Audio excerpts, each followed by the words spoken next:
maraina be amin'ny 5 sasany aho mikarakara ny vady aman-janako satria za maika hiditra amin'ny fito ny ampiasana dia tsy maintsy karakaraiko tsy maintsy fitaiko daholo ny ato an-trano izay za vao mandeha miasa.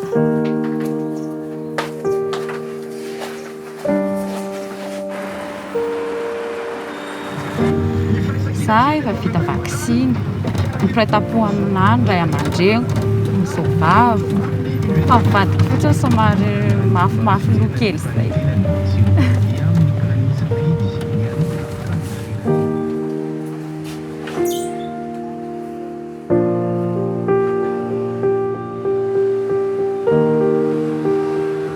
Ny vaksiny Covid nanomboka volana Août dia nahatratra teo amin'ny 200 personnes teo ny olona nanao vaksiny isan'andro. Fa nanomboka Desambra teo zao nidina be ny nanao vaksiny teo amin'ny 10 isan'andro teo.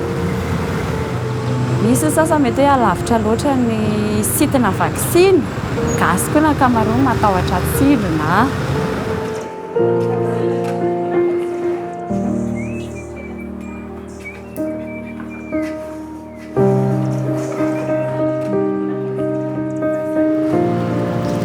Na dia izany aza dia manantena anareo no avy hanao vaksiny satria vaksiny no ahafahantsika miady amin'ny coronavirus.